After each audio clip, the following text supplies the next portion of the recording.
Horas 26 minutos. Ocupar o centro. Você já deve ter ouvido falar isso ao longo da história. Como fazer para ocupar o centro da cidade de São Paulo e trazer algo que foi perdido ao longo dos anos? O governo do estado vai realizar um concurso que tem por objetivo, concurso de arquitetura, selecionar um projeto.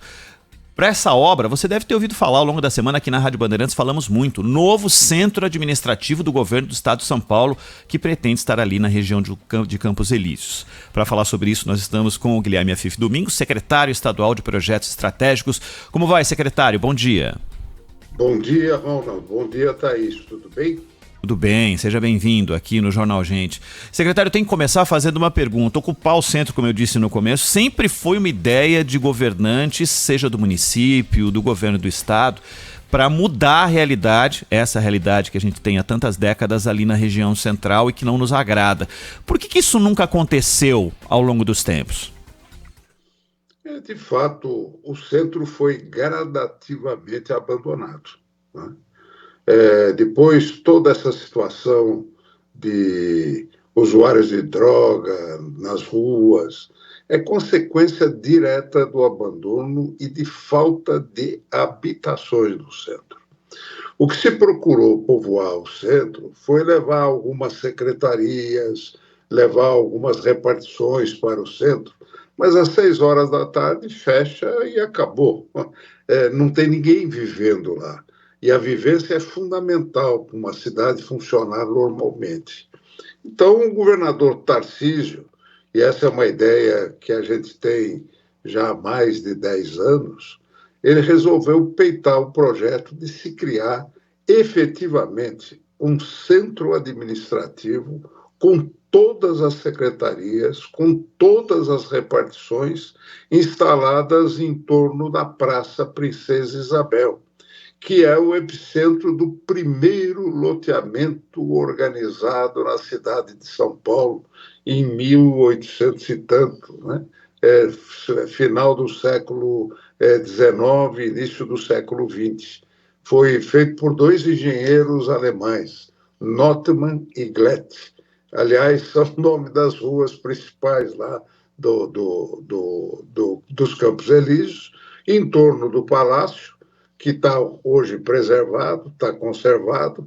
Então, nós resolvemos fazer essa implantação e induzir no entorno o processo de construção de habitações.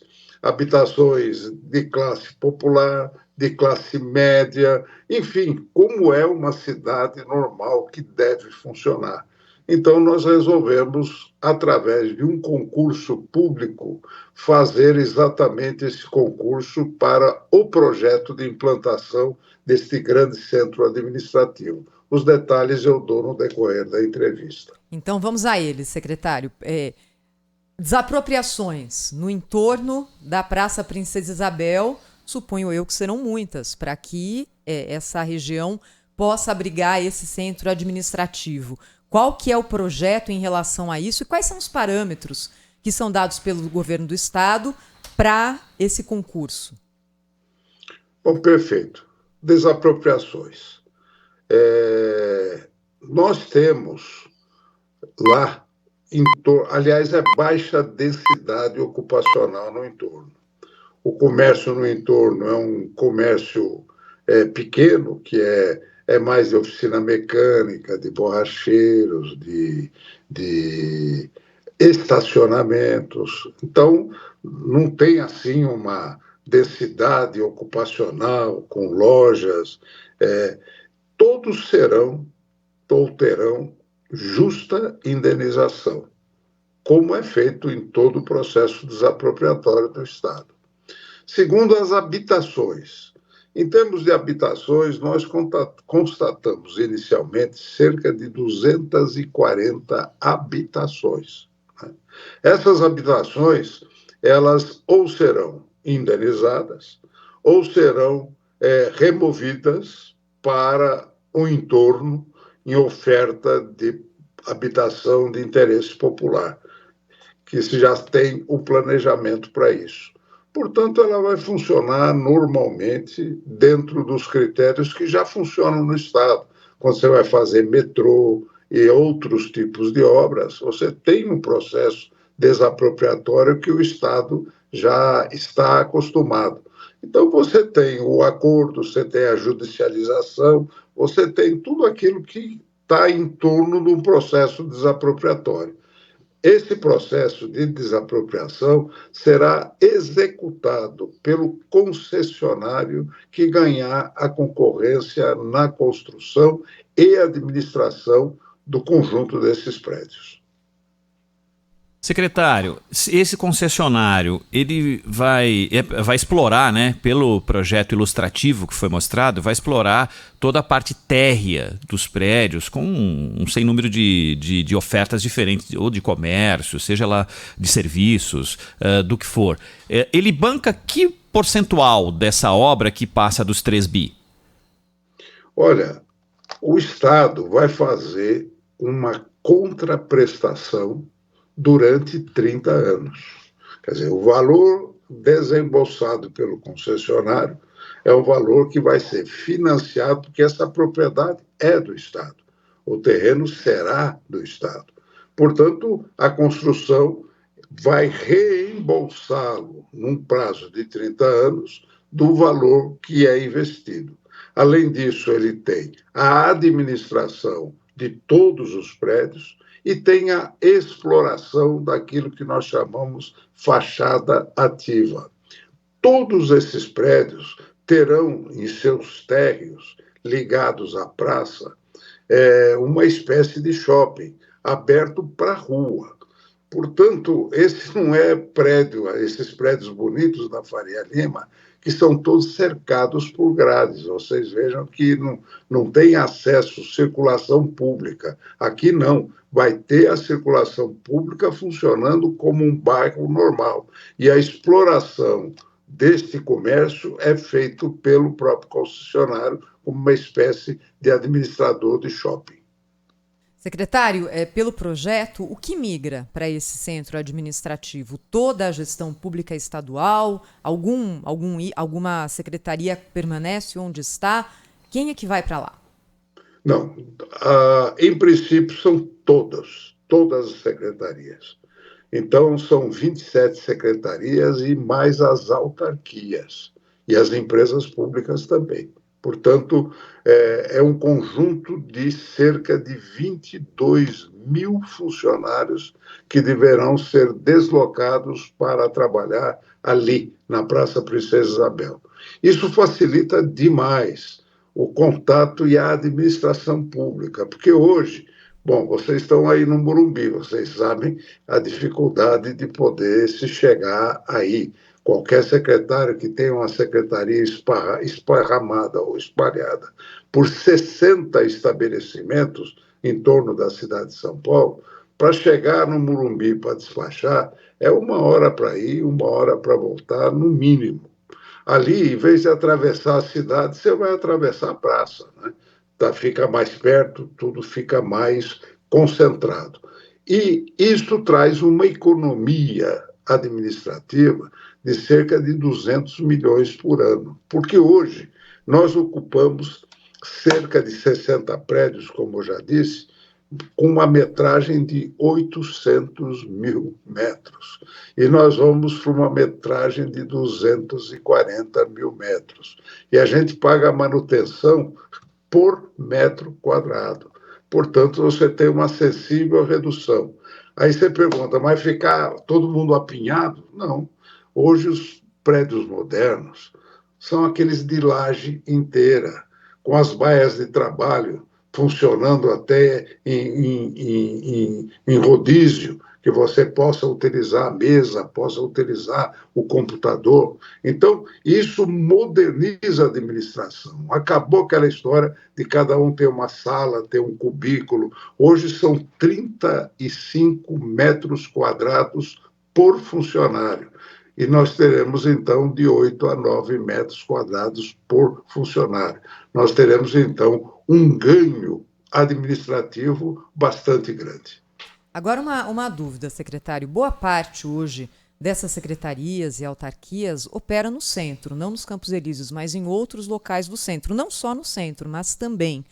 Como impedir que ao deslocar toda a gestão pública para os Campos Elíseos, essas outras partes do centro hoje que ganham em circulação, em comércio, também por causa do serviço público, fiquem esvaziadas? Boa parte delas, o governador deve anunciar nos próximos dias ou semanas o plano diretor das habitações em São Paulo, especialmente no centro. Uma parte desses prédios do centro serão transformados em habitação, através também de uma PPP, para fazer o retrofit, cuja legislação municipal já está pronta. Acabou-se de fazer a nova lei do zoneamento, que vai permitir, então, você fazer muito retrofit ali no centro, voltado à habitação. O que nós queremos trocar é a frequência até 6 horas da tarde por uma frequência de 24 horas, ou seja, uma cidade com vida e não uma cidade sem vida, porque a cidade sem vida é cidade abandonada e ocupada por aquilo que nós não queremos. Secretário, o senhor falou a respeito das plantas de prédios mais modernos que permitem uma metragem menor para fazer a mesma coisa.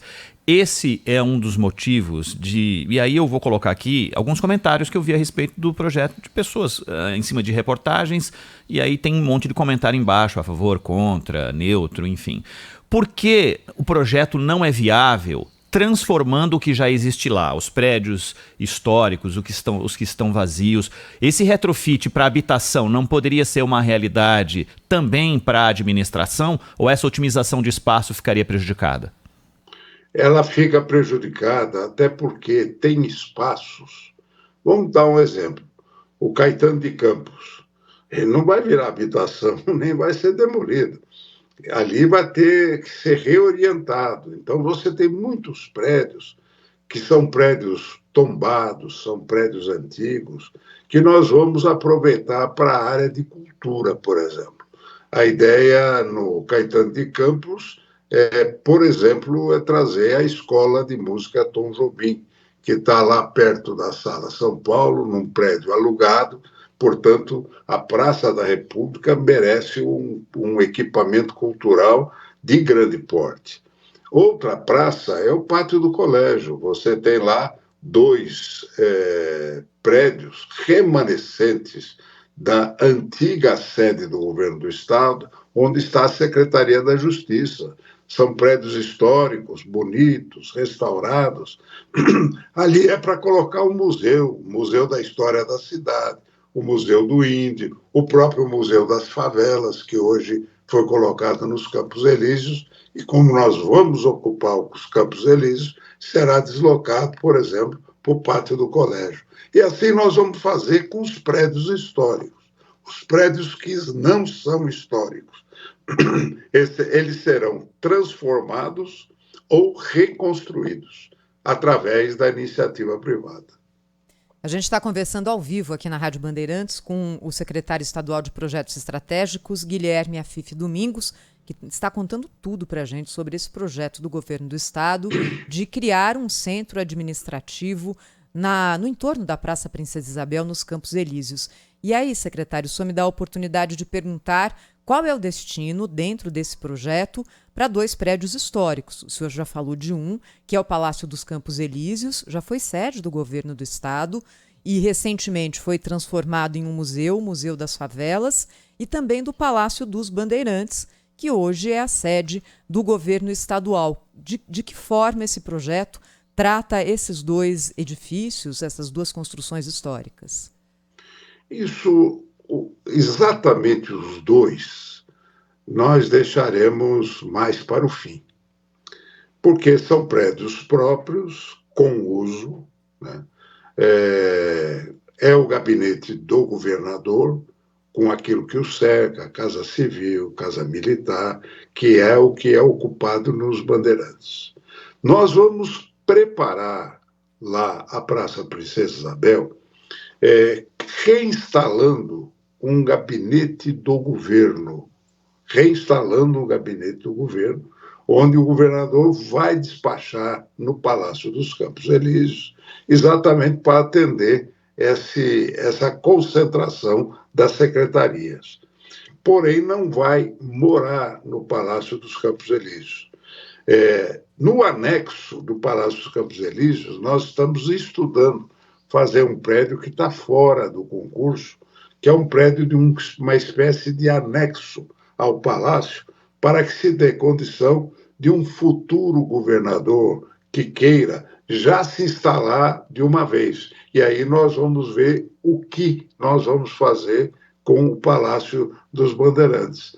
Talvez ele possa até ser transformado num grande museu, porque ele já é. Hoje você tem um acervo muito grande que está sendo reaberto para visitação pública. Agora, para ter visitação pública, você não pode misturar com atividade de governo. Então, nós vamos deixar para estudar para o fim esses dois equipamentos. Por enquanto, nós vamos implantar a Praça das Secretarias. Deixa eu ver se eu entendi então, secretário. O Museu das Favelas, que hoje ocupa o Palácio dos Campos Elíseos, passa para o pátio do colégio. O Palácio dos Campos Elíseos volta a sediar o gabinete de despacho do governador.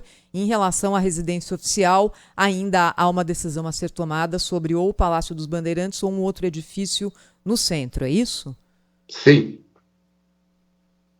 Secretário, como é que vai acontecer o concurso? Como é que faz para as pessoas participarem? Aquilo que a gente viu e que ficou lindo no vídeo é ilustrativo, mas é uma ideia, imagino, daquilo que vocês ambicionam como o ideal para esse conjunto de prédios. Os arquitetos, os profissionais desse setor vão fazer como para participar? Muito bem. Esse concurso está sendo administrado pelo Instituto dos Arquitetos do Brasil, IAB, que tem know-how para fazer isso e representa a classe da arquitetura, do design no Brasil. Portanto, aqui a seção de São Paulo do IAB comanda o processo do concurso e a inscrição já está aberta no site do próprio IAB, que já tem ali um recorte para que possam ser inscritos e lá estarão as condições, as diretrizes para que eles possam nortear os seus projetos. Logicamente, nós vamos levar em conta a economicidade do projeto. A livre criação é importante, agora ela tem que vai ter que caber naquele espaço que foi destinado, que são as 4 quadras onde acontecerão as construções. Ali tem que ter mais ou menos umas 12 edificações que serão feitas a partir da criatividade, revelando aí, se Deus quiser, novos talentos. Até porque faz tempo que não se faz concurso público de arquitetura para obras públicas. Me parece, é a informação que eu tenho, o IAB não me confirmou, mas em termos de volume, esse é o maior projeto que está sendo feito depois de Brasília com um concurso de arquitetura. Outros foram feitos, mas já entregavam, chamavam o Niemeyer para fazer, mas não tinha concurso. Com isso, impediu-se o surgimento de novos arquitetos que pudessem, de uma nova geração, contribuir com uma obra pública que é importante. Secretário, olha, é um projeto gigante, é um projeto que tem o potencial de transformar essa região toda do centro de São Paulo em algo melhor, mas assim, nós também somos gatos escaldados em relação a projetos, né? Quais são os pontos sensíveis em relação a esse planejamento, que é um planejamento de longo prazo? O senhor vê algum risco de que algum fator financeiro ou de autorizações legais, enfim, algo que possa ou impedir ou atrapalhar a realização desse projeto? Thaís, a gente tem, como você falou, somos gatos escaldados nesta matéria. Várias tentativas foram feitas, sempre se falou da recuperação do centro, mas nós não tivemos sucesso. Por quê? Não conseguimos atrair habitações para o centro. Esse é o grande desafio. E olha, aqui tem até um desejo das pessoas de morar perto do sistema de transporte.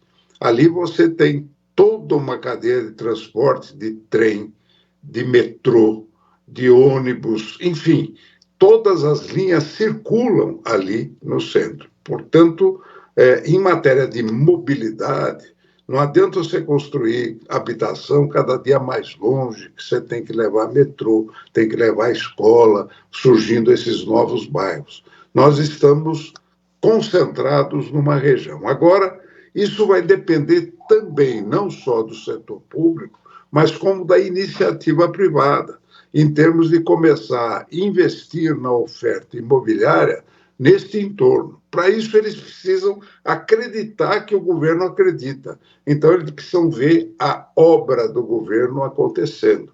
Daí nós temos pressa de fazer, primeiro, a promoção do concurso, que vai demorar, no mínimo, 4 meses para que a gente tenha o resultado.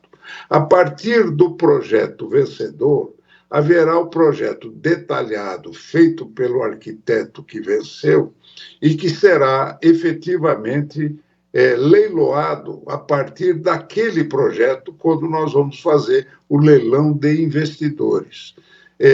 Há interesse de investidores, sim, porque é um projeto de investimento garantido pelo governo do Estado, que tem credibilidade no mercado, principalmente internacional, em termos de trazer recursos para o retorno deste capital.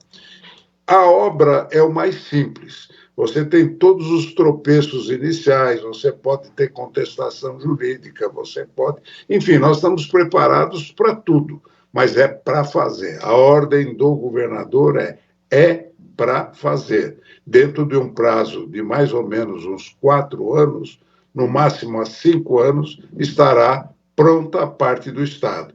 E nós esperamos que no entorno já comecem a acontecer as habitações, as ofertas de habitação, cabendo ao Estado aquelas de interesse popular e cabendo à iniciativa privada a oferta de habitações para a classe média. Até porque tem muito funcionário que vai trabalhar lá que gostaria de morar ali pertinho também.